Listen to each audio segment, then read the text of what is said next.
Good day and God bless you, and welcome to the Bible reading in chronological order. Just such a privilege to have you with us. We thank the Lord for each of you. Thank you for taking the time to enjoy this with us and participate with us in the reading of the Word of the Lord. I pray that the Lord would bless each one of you and that He would lead us to Himself in and through His Word. Today we're busy in the book of Exodus again, and we're going to be going through chapters 22, 23, and 24. Now, as we get into chapter 22, we see that up to chapter 20, which begins with the law, we see that the book of Exodus has been a book of foreshadowing and types, specifically pertaining to the ministry of the Messiah. But since chapter 20, we are now in the law section of the book, which we can now look at in terms of what will be fulfilled by the life of the Messiah. And that's very important for us to take notice of, so that it helps us to understand the construction of the book of Exodus. Now we see that in chapter 22 that beside the Ten Commandments, the Lord also gives judgments and other laws that His people should live by. And in this chapter specifically, the Lord gives rights of belonging, of property, as well as of judgment in crime against humanity. And with this, we can see that the Lord is establishing a moral law for His people to live by, and a law that the people can be judged against. And this law was not merely there to hold the people accountable, but it was there for the protection of the people and the nations surrounding Israel as well. And so then we get to chapter 23, and here we see that God gives good laws of caring, and this flows into the Sabbath laws of the land, in which we see God's care for the poor, the widow, the fatherless, and the stranger. The Lord tells them that every seventh year you are not allowed to till the field, and that everyone that is poor, all the animals can come and graze on the land, can come and take from the land, and in this way you are offering back to the Lord, and you are taking a much needed rest as well, a rest that the Lord had instituted. And we should take special interest in the laws of caring for others and of the laws of giving to the poor and the widow and the fatherless, and see how that now pertains to our life still in this day and age. And so then Israel are instructed to keep 3 national feasts annually, namely the Feast of Unleavened Bread, the Feast of First Fruits, and the Feast of Ingathering. Now there is so much in these feasts, and each of these feasts can be studied as a topic on its own, so we cannot really get into it.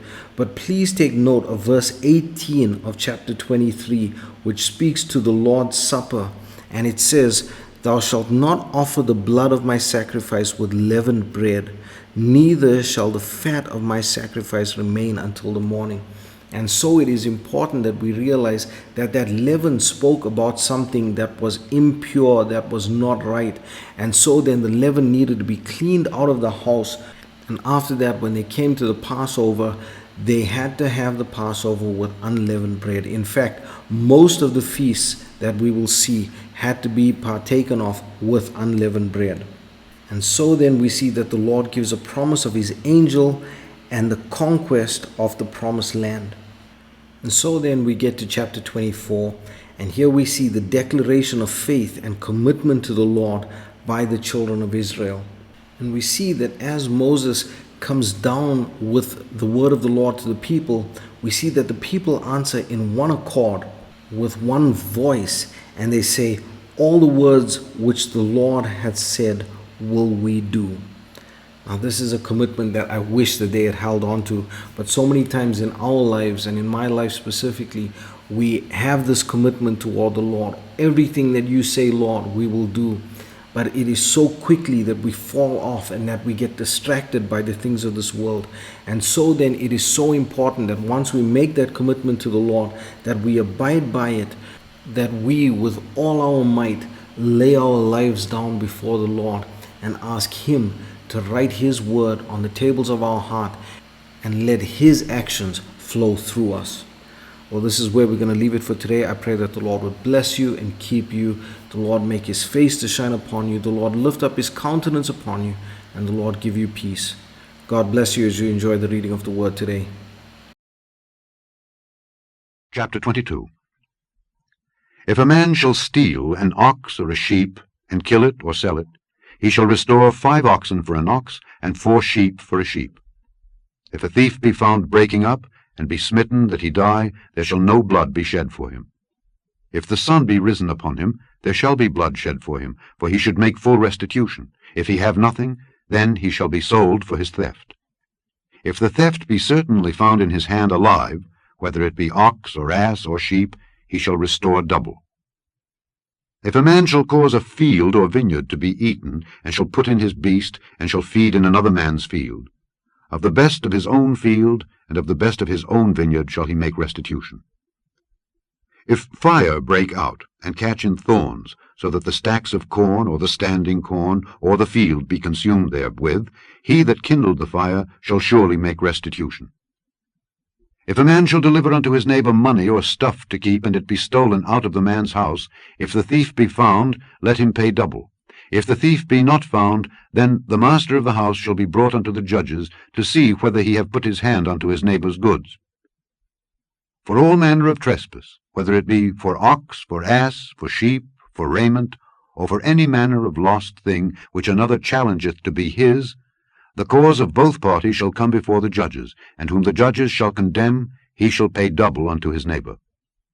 If a man deliver unto his neighbor an ass or an ox or a sheep or any beast to keep, and it die or be hurt or driven away, no man seeing it, then shall an oath of the Lord be between them both, that he hath not put his hand unto his neighbor's goods, and the owner of it shall accept thereof, and he shall not make it good. And if it be stolen from him, he shall make restitution unto the owner thereof. If it be torn in pieces, then let him bring it for witness, and he shall not make good that which was torn. And if a man borrow aught of his neighbor, and it be hurt or die, the owner thereof being not with it, he shall surely make it good. But if the owner thereof be with it, he shall not make it good. If it be an hired thing, it came for his hire. And if a man entice a maid that is not betrothed, and lie with her, he shall surely endow her to be his wife. If her father utterly refuse to give her unto him, he shall pay money according to the dowry of virgins. Thou shalt not suffer a witch to live. Whosoever lieth with a beast shall surely be put to death. He that sacrificeth unto any god, save unto the Lord only, he shall be utterly destroyed. Thou shalt neither vex a stranger nor oppress him, for ye were strangers in the land of Egypt. Ye shall not afflict any widow or fatherless child. If thou afflict them in any wise, and they cry at all unto me, I will surely hear their cry. And my wrath shall wax hot, and I will kill you with the sword, and your wives shall be widows, and your children fatherless. If thou lend money to any of my people that is poor by thee, thou shalt not be to him as an usurer, neither shalt thou lay upon him usury. If thou at all take thy neighbour's raiment to pledge, thou shalt deliver it unto him by that the sun goeth down, for that is his covering only. It is his raiment for his skin, wherein shall he sleep. And it shall come to pass, when he crieth unto me, that I will hear, for I am gracious. Thou shalt not revile the gods, nor curse the ruler of thy people. Thou shalt not delay to offer the first of thy ripe fruits and of thy liquors, the firstborn of thy sons shalt thou give unto me. Likewise shalt thou do with thine oxen and with thy sheep. 7 days it shall be with his dam, on the 8th day thou shalt give it me. And ye shall be holy men unto me. Neither shall ye eat any flesh that is torn of beasts in the field. Ye shall cast it to the dogs.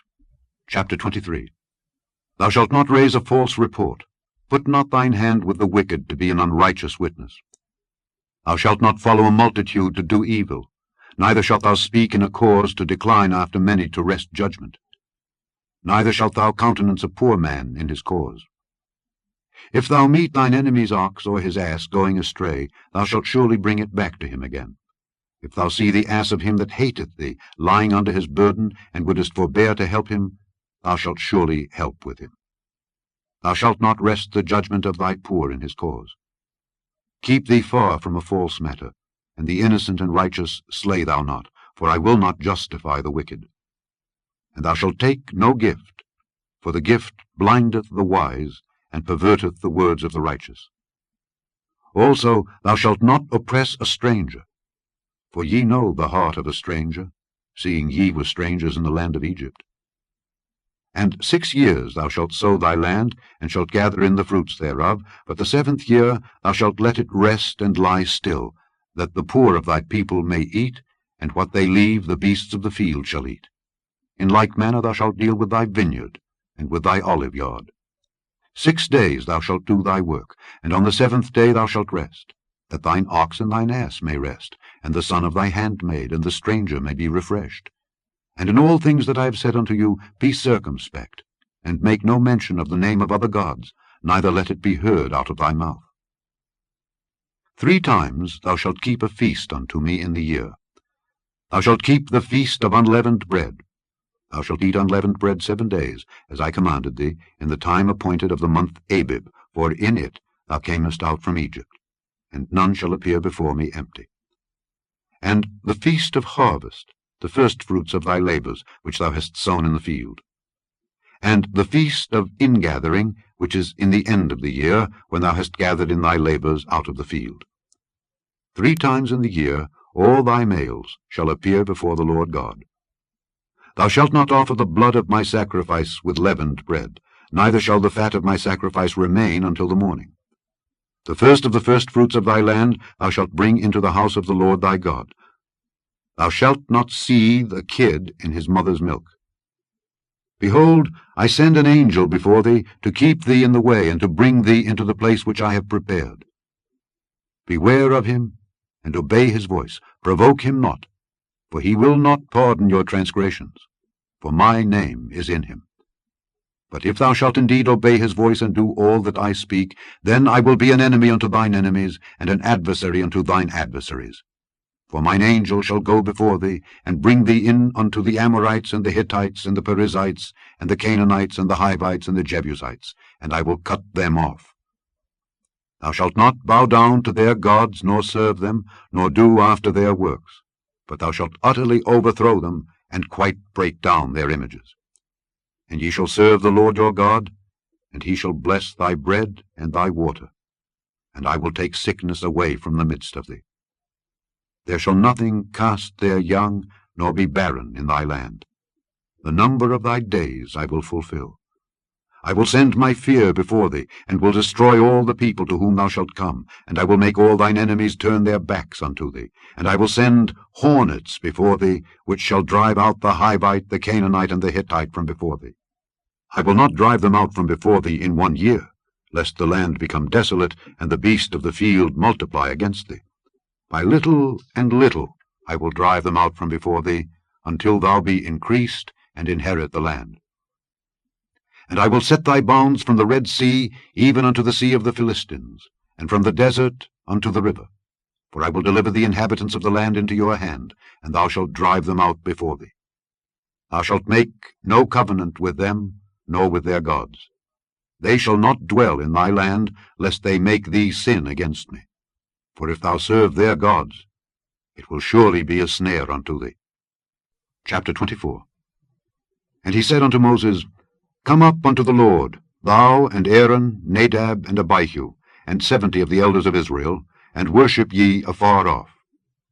And Moses alone shall come near the Lord, but they shall not come nigh, neither shall the people go up with him. And Moses came and told the people all the words of the Lord, and all the judgments. And all the people answered with one voice, and said, All the words which the Lord hath said will we do. And Moses wrote all the words of the Lord, and rose up early in the morning, and builded an altar under the hill, and 12 pillars, according to the 12 tribes of Israel. And he sent young men of the children of Israel, which offered burnt offerings, and sacrificed peace offerings of oxen unto the Lord. And Moses took half of the blood, and put it in basins, and half of the blood he sprinkled on the altar. And he took the book of the covenant, and read in the audience of the people. And they said, All that the Lord hath said will we do, and be obedient. And Moses took the blood, and sprinkled it on the people, and said, Behold the blood of the covenant which the Lord hath made with you concerning all these words. Then went up Moses and Aaron, Nadab and Abihu, and 70 of the elders of Israel, and they saw the God of Israel. And there was under his feet as it were a paved work of a sapphire stone, and as it were the body of heaven in his clearness. And upon the nobles of the children of Israel he laid not his hand. Also they saw God, and did eat and drink. And the Lord said unto Moses, Come up to me into the mount, and be there. And I will give thee tables of stone, and a law, and commandments which I have written, that thou mayest teach them. And Moses rose up, and his minister Joshua, and Moses went up into the mount of God. And he said unto the elders, Tarry ye here for us until we come again unto you. And behold, Aaron and Hur are with you. If any man have any matters to do, let him come unto them. And Moses went up into the mount, and a cloud covered the mount. And the glory of the Lord abode upon Mount Sinai, and the cloud covered it 6 days. And the 7th day he called unto Moses out of the midst of the cloud. And the sight of the glory of the Lord was like devouring fire on the top of the mount in the eyes of the children of Israel. And Moses went into the midst of the cloud, and gat him up into the mount, and Moses was in the mount 40 days and 40 nights.